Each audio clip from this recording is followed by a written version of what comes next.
नमस्कार, मैं हूं आपके साथ भारती बघेल। चलिए रुक कर लेते हैं खबरों का। पूर्व केंद्रीय मंत्री और हमीरपुर संसदीय क्षेत्र के सांसद अनुराग ठाकुर ने बिलासपुर जिला के बचत भवन में जिला विकास समन्वय एवं निगरानी समिति की बैठक की अध्यक्षता की। इस बैठक में केंद्र सरकार द्वारा संचालित विभिन्न विकास परियोजनाओं और योजनाओं की प्रगति की विस्तृत समीक्षा की गई और सांसद अनुराग ठाकुर ने अधिकारियों को निर्देश दिए कि सभी विकास कार्यों को समयबद्ध तरीके से पूरा किया जाए और उनकी गुणवत्ता पर विशेष ध्यान दिया जाए। उन्होंने कार्यों की प्रगति में सुधार लाने के लिए अधिकारियों से नई तकनीकों का इस्तेमाल करने का आग्रह किया। इसके साथ ही उन्होंने योजनाओं के संबंध में फीडबैक प्राप्त करने की आवश्यकता पर बल दिया ताकि योजनाओं में और सुधार लाया जा सके। सरकार की सभी योजनाओं का लाभ समाज के प्रत्येक व्यक्ति तक, विशेष रूप से अंतिम पंक्ति के लोगों तक पहुंचाना सुनिश्चित किया जाए।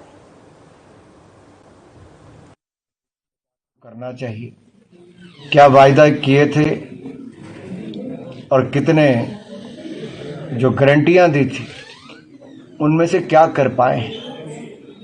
आज पूरा ना करना तो दूर, उल्टा जनता पर महंगाई का दबाव डालना, पेट्रोल डीजल पर वैट बढ़ाना, पानी पर सेस लगाना, बिजली पर 2-2 सेस लगाना और अन्य ऐसे निर्णय लेना जिसके कारण हिमाचल की फजीयत हो, ये कोई अच्छी बात नहीं। इससे हिमाचल की छवि खराब होती है। हम सब प्रतिनिधियों का एक बहुत पीड़ा होती है हमें जब हिमाचल की ऐसी खबरें चलती हैं कि हिमाचल भवन की कुर्की हो गई या फिर हिमाचल को होटल चलाने नहीं आते तो 18 होटल्स को आप कर दीजिए वापस, प्राइवेटाइज कर दीजिए, दे दीजिए। अब इस तरह के आदेश जब कोर्ट से आए तो इसका मतलब पानी सिर से ऊपर जा चुका है। मुख्यमंत्री के प्रधान सलाहकार नरेश चौहान ने आज कहा कि सीपीएस मामले को लेकर माननीय उच्चतम न्यायालय ने जो निर्णय आया है उसका हम स्वागत करते हैं।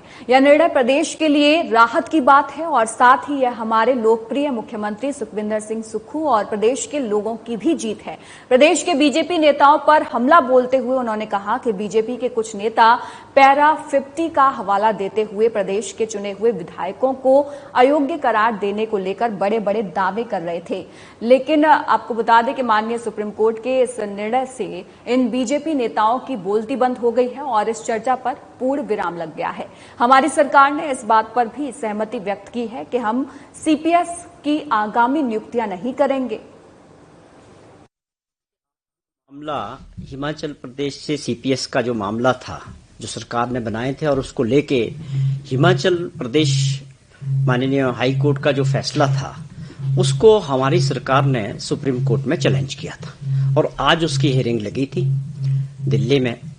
आज उसमें जिस प्रकार का अभी फैसला आया है, जो आदेश माननीय सुप्रीम कोर्ट ने दिए हैं, मैं ये समझता हूं कि वो हमारी सरकार को और प्रदेश के लिए राहत वाली इस बात को मैं समझता हूं। जो उसमें प्रोविजन थे पैरा 50 के तहत जो आगे की कार्रवाई जिसको लेके एक डिस्क्वालिफिकेशन ऑफ एमएलएज का जो एक स्कोप था उसमें, उसको लेके माननीय सुप्रीम कोर्ट ने साफ तौर पे उसके लिए स्टे कर दिया है उस प्रोविजन को। अब जहां तक सवाल है कि माननीय सुप्रीम कोर्ट ने ये बात कही है कि आप इनकी अपॉइंटमेंट नहीं कर सकते हैं, वो हमने वहां एग्रीड किया है कि हम इनकी जो है फर्दर सीपीएस की जो है अपॉइंटमेंट नहीं करेंगे। और उसके अलावा माननीय सुप्रीम कोर्ट ने ये हमारा जो मामला था हिमाचल प्रदेश सीपीएस अपॉइंटमेंट्स का, इसको दूसरे राज्यों के जितने भी पेंडिंग केसेस ऑलरेडी माननीय कोर्ट के सामने थे उसके साथ क्लबिंग किया है। तो ये सारे मामले इकट्ठे चलेंगे फ्यूचर में और मेरे ख्याल में 20 जनवरी तक का दूसरा समय मिला है कि नोटिस इशू किए हैं और अगली सुनवाई 20 जनवरी के लिए रखी गई है। देखिए, ये मामला पहले भी था कि उसमें बहुत सारे मुद्दे थे कि माननीय हाई कोर्ट ने हिमाचल टूरिज्म डेवलपमेंट कॉर्पोरेशन के जो होटल्स को लेके एक फैसला किया था, उसमें कुछ यूनिट्स को क्लोज करने की एक बात कही थी कि ये लगातार लॉसेस में चल रहे हैं और उसको लेके फैसला आया था। तो हमने पहले भी कहा था कि इसको लेके हम रिव्यू करेंगे माननीय हाई कोर्ट में और आज वो केस लगा था। जहां तक मुझे अभी तक जानकारी मिली है उसके तहत 9 यूनिट्स को आज फिर से माननीय हाई कोर्ट ने कहा कि इसको चलाया जाए, शुरू कर दिया जाए। देखिए, हम पहले दिन से कह रहे थे कि भाजपा हर हिमाचल प्रदेश में पिछले कुछ समय से ऐसी परिस्थितियां बनी हैं कि लीडर लेस है या लीडर की दौड़ लग रही है। बहुत ऐसे मामलों को तुल देने का प्रयास किया जा रहा है हिमाचल प्रदेश में लोगों द्वारा चुनी हुई सरकार को अस्थिर करने का काम ये पहली बार देखने में आया कि विपक्ष इसमें बड़ा इंटरेस्ट ले रहा है कि जो सरकार लोगों ने चुनी है पूर्ण बहुमत की है, और आप समझें कि ऐसा मौका पहली बार हुआ कि 2 बार लोगों ने इस सरकार पर विश्वास किया, हिमाचल प्रदेश के लोग। बीजेपी राष्ट्रीय अध्यक्ष जेपी नड्डा के आरोपों पर मंत्री विक्रमादित्य ने पलटवार किया और कहा कि वे तथ्यहीन बयानबाजी कर रहे हैं। वे बीजेपी भ्रष्टाचार के आरोप लगाए हैं और साबित करें और प्रदेश की जनता को बताएं कि कहां पर भ्रष्टाचार हुआ है। उन्होंने कहा कि सुक्खू सरकार में अभी तक न मुख्यमंत्री और न ही मंत्री पर भ्रष्टाचार का आरोप लगा पाए हैं। यदि उनके पास कोई प्रूफ है तो वो प्रदेश के लोगों के सामने रखें। उन्हें इस तरह की बयानबाजी नहीं करनी चाहिए। बातें इतने नड्डा साहब बहुत वरिष्ठ नेता हैं, भाजपा के राष्ट्रीय अध्यक्ष हैं, केंद्रीय मंत्री है, हम उनका बहुत मान सम्मान करते हैं व्यक्तिगत रूप से, मगर इस तरीके की तथ्यहीन बातें मैं समझता हूं कि उनको नहीं करनी चाहिए। वो एक भी ऐसा आरोप जो वो लगा रहे हैं उसकी पुख्ता जो है वो जानकारी प्रदेश की जनता के सामने रखे कि किस बेसिस के ऊपर वो सुखविंदर सिंह सुक्खू की कांग्रेस पार्टी की सरकार को भ्रष्ट कह रहे हैं। क्या एक भी कोई ऐसा आरोप किसी भी मंत्री के ऊपर या मुख्यमंत्री के ऊपर लगा है जिस बेसिस पे ये कह रहे हैं? तो ये इस तरीके की बातें उनको नहीं करनी चाहिए। और प्रदेश में एक लोकतांत्रिक सरकार है, कांग्रेस पार्टी की सरकार है, मजबूती से कार्य कर रही है। मैं अपने विभाग की ही बात कह सकता हूं, हम लगातार प्रदेश में आगे बढ़ने का पूरा प्रयास कर रहे हैं। प्रदेश में केंद्र का भी सहयोग ले रहे हैं, इसमें कोई दो राय नहीं है। मैं उनमें से नहीं हूं जो एहसान फरामोश है।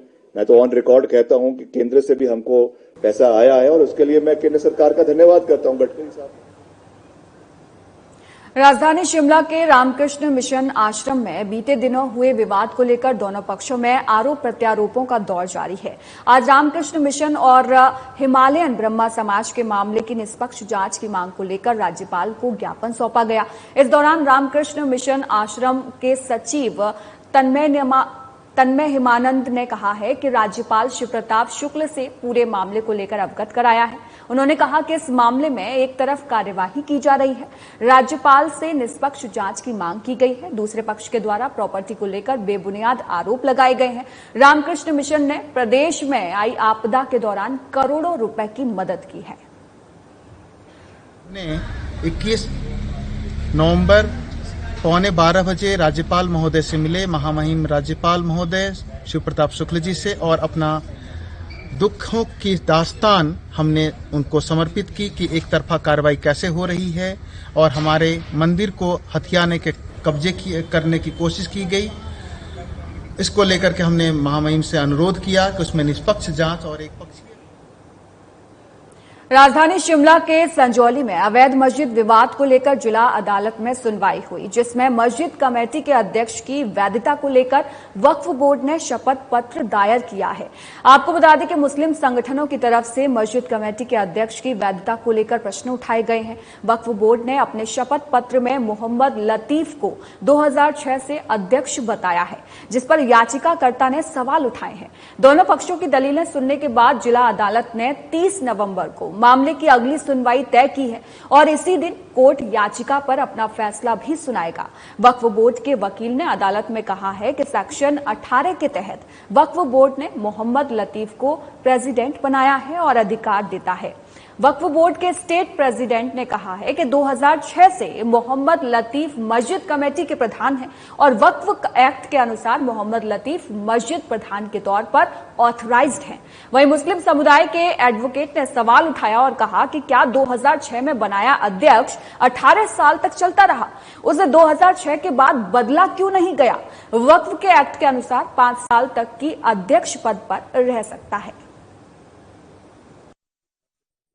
एसोसिएशन की तरफ से यहाँ पे अपील की गई थी संजौली मस्जिद के ऑर्डर के अगेंस्ट, तो वो अपील पेंडिंग है जो कि 30/11/2024 को ऑर्डर के लिए है। और इसमें वक्फ बोर्ड ने मोहम्मद लतीफ को प्रेसिडेंट की एनओसी दी थी कंस्ट्रक्शन के लिए, तो उन्होंने जो भी कंस्ट्रक्शन करी थी उसका रिप्लाई उन्होंने एमसी शिमला में दे दिया था। एमसी शिमला ने इंटरिम ऑर्डर किए थे, तो अब वो ऑर्डर जो किए थे उसके बारे में डिस्ट्रिक्ट एंड सेशन जज कोर्ट ने वक्फ बोर्ड से पूछा कि भाई जो मोहम्मद लतीफ है जिसको आपने प्रेसिडेंट बनाया है, क्या ये एज पर वक्फ एक्ट है या नहीं है। तो उसका रिप्लाई हमने आज कोर्ट में दिया, जो कि 30/11/2024 को district and session London district and session जज ने ऑर्डर के लिए केस रख दिया है। आज जो लोकस वगैरह सब चीजें डिस्कस हुई और अब अगली ऑर्डर के लिए 30 को रख दिए, इसी महीने की 30 तारीख को ऑर्डर हो जाएगा हम सब की जो हमने पिटिशन फाइल की।